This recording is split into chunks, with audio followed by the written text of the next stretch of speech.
how beautiful and simple and wonderful and pure she was at MGM as a child. Walt Disney came up with wonderful children from the Mickey Mouse Club. Weren't they great? I'm sitting here looking at this lovely lady. Her name is Cheryl. Hello, Cheryl. Hi. Little Cheryl. Hi, Skippy. But you are Cheryl Holdridge. Yes. That is your real name, Holdridge? Yes. Cheryl Holdridge grew up in San Francisco or grew No, up? Los Angeles. Really? Yeah, I grew up in Los Angeles, San Father? Fernando Valley. Your father and mother were actually vaudevillians.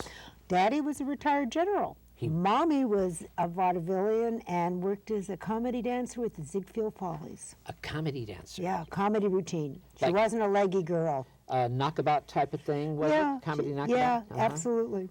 She and her partner. So you really grew up in the business. As a child, 4 years old, studying ballet and all that. Tell me about that, Cheryl. Well, it was actually when I was just a little older than that. It was with the Bluebird troops, you know, Campfire Girls and Bluebirds and all. And that's what we did after school. We went and took dancing lessons, and it was fun. It wasn't work. Where was this at now? In San Fernando Valley, Burbank. In Burbank, Yeah, okay. yeah. Okay. And that was really the stepping stone for everything that I did professionally in my life. And how did they discover Cheryl? Well, Becoming Cheryl on the Mickey Mouse Club. Well, I had been working with the New York City Ballet when they were in Los Angeles, doing the Nutcracker suite. During that time, the first year of the Mickey Mouse Club, they had the audition. It came on. I was sitting with my girlfriends watching it the first year going, oh, we want to be Mouseketeers, as I think so many people my age wanted to be. I'd been sent out for an interview. I called the casting director because my agent did not want me to go because they didn't pay enough money at Disney. Disney didn't. No, and I was a new face, and I was doing lots of commercials. So I called the casting director I met and said, can I come out and try out for the Mickey Mouse Club? And he said, okay, come, and I did. Blew my song, blew my dance. Can I start over again? They brought me back, much to our surprise.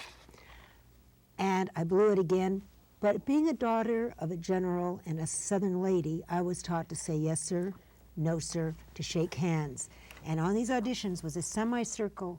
Mr. Disney was there, the director, the producer, the choreographer. And after I'd recouped and remembered myself, I went around and shook hands with them all. And that was a contract, too, wasn't it? He didn't have a written contract. No, not until after the show had been done, actually, with the contracts came up, you know, for the year previous to that. But they called me back. We had to deal with people, and they liked that I said yes, sir, and no, sir, I think, and they liked my God-given smile. You have a God-giving smile, I must tell you. Look at this. Cheryl, how old were you there? I was just 12. 12 years old? Yeah, just 12 when that was taken. You remember that? I remember that picture being taken, actually. You do? What went through your mind when you were taking this picture? Thank God they were taking another picture because the one they had done before was not very good. But I had just been over visiting a boy who'd been burned terribly out at a terrible tragedy in the San Fernando Valley. He was at St. Joe's. And they'd asked if some of the Mouseketeers went over. My mother volunteered me. And I went over to see this boy who'd had third-degree burns all over his body, and I was just so grateful I could bring a smile to him. And I came back, and the associate producer said, we're doing another picture. Let's show it again. I want to see that. I remember that.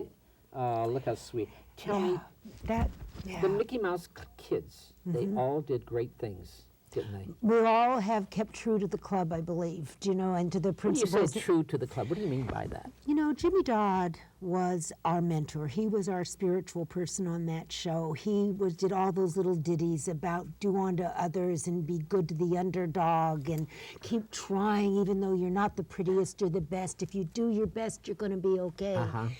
And I think that most of us kept that with us through our life. You know, and I know it's been a mainstay for me in my life. Well, look at this. Look at the group. How many were there? Look. All told, in the 3 years, there were 39 of us. 39. And there were about 12 of us who did roll call.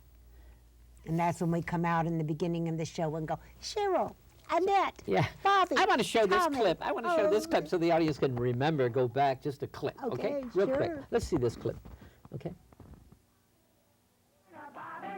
Ask everybody on the hill, we're to have a great big fill. Join the talent round them up, bring them in. Everybody sure will win. Step right up, here we go.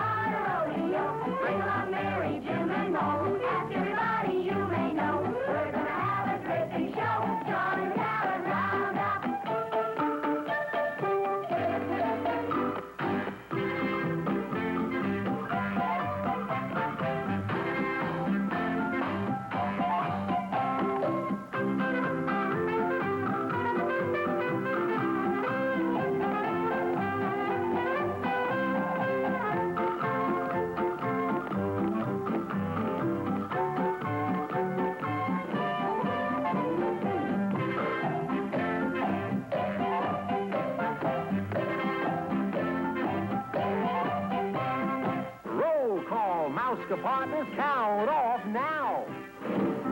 Parents. Cubby. Cheryl. Dennis. Annette. Tommy. Darlene. JJ. Doreen. Bobby. Sharon. Bonnie. Jimmy. Roy. That's great. What does go through your mind when you see that clip? Was I ever that young? No, just all the joy Fun. of it. Absolute joy of it. Joy. So many kids worked during their young years, but they were individuals on shows and they were alone on shows. Right. Being on the Mickey Mouse Club was just another form of being with your peers and being in school, you know, which was great. You know, I mean, it was a bunch of kids having a good time together. Walt Disney. Tell me about Walt. Don't know much about him. All you people, I've interviewed many of you, don't know much about He really loved his cartoon characters. That was where his true love was. I think that we did the Mickey Mouse Club more to help finance Disneyland than I see. anything else. And he would come around the set occasionally and check on us and all. But he was a very quiet man, and he was very much involved with his animation. How did you people feel about that? All you Disney kids didn't care. We had each other. I mean, That's- he was Mr. Disney. Yes, And he was like, kids, he was an adult, and okay. You just had a reunion. Let's Yeah, that's show a few this. years ago. Oh, yeah. but it's a good reunion. Yeah, Look at that. yeah. Where was this at? That was at Disneyland, actually, that one. That picture was taken at Uh-huh. Disneyland, though we had done the shows down at Disney World. Yeah. Tell me about Nanette and you and, Cheryl and Nanette are very popular on that Musketeers. Tell me, or and Mickey Mouse I Clubs. think that we all, Annette was our most popular. Was she really? Yes, she was. She was Why do you Mr. say that? Disney's favorite. And It she was? was, yes, he went to see her do a recital. And when he was first starting the idea of the show, and he looked up and says, "That's what I want on the show." Really? And he hired her. And we all came after that. And I think, though, that different people were attracted to different people, whether it was some people with the same name, some people with coloring. I mean, some people, I was their favorite. You're on the show every day, 5 days a week. Kids come home from school and watch you. They're going to get to know you. You're still on. Yeah, You're we are. still on 5 days a week. 12:30 at night. Every day. Yeah. All over the world. Yeah. How do you feel about that? Blessed. When you, Blessed. Just grateful that I was a part of that. It's the best legacy. It's so much fun. When you're going out there, I saw you signing your pictures the other day. Yeah. You never usually do that. No, I haven't But before. boy, they came up to you people. All you were there. Who were there with you? See, Doreen was with us, Tommy, Bobby, and Johnny Crawford, who was a Mouseketeer the first year. Right, and Yeah. I just Yeah, love this isn't picture. that a cute- Is this? Tell me about this picture. That's taken from The Rifleman. I did a guest star appearance on The Rifleman, and I gave Johnny his first TV kiss. Did you really? Yeah. It was How a- old was Johnny there? 13, 12? Oh, younger than me. And I was the older woman, and I was under 18 because my mom was with me. And I was probably 16, he was probably 13 Let's get or back 14. with mothers and fathers on Yeah. the children of the Musketeers and Mickey Mouse clubs. Tell me about it. Were they always there on the set? We had to have one adult for 2 children. Really? Yep. And sometimes my mom would pick, Annette had 2 brothers, Uh-huh. younger than she, and sometimes my mom would pick up Annette on the way to the studio and would act as her guardian. They did that at times, you know. Right, But there had to be one adult guardian per 2 children there. Really? Yeah. And it was a good thing, you know. And they had the theater set up where the parents hung out, and then they could go and see what they were editing and all of that. It was a very family-oriented studio at that time. It was a small studio. Tell me about Nanette right now. Annette. How's she doing? She's not well. Yes, She is afflicted with one of, I think, God's most awful diseases, and that's Terrible. multiple sclerosis. Yes. Because it leaves the mind clear, and your body betrays you. The mind is clear. Yeah. That's. You see her often? No, I don't see her often. I keep in touch with her family, her friends, and That picture that This you're picture getting. right yeah. here, a few years ago, this one. That's with Stella Stevens and Carol Connors and Catherine Bauman, who made all those wonderful Right. purses, and Annie and me. And that was a Women in Show Business for Children function. And it was Right. one of the last times Annette really made a public appearance. It was a fabulous This was a event. few years ago at the Wilshire, Beverly Wilshire Wilshire. Hotel. I was there that It was the evening. day after Valentine. It was a great event. Fabian was there, Yes, I and he remember. normally doesn't Fabian. generally work on those things. And Frankie was there. And Frankie Avalon. yeah, it was a wonderful night. I remember yeah. that. It was absolutely great. Yeah, it was awesome. Yeah. I see tears in your eyes when you Yeah. talk about these wonderful people that you've worked with. Yeah.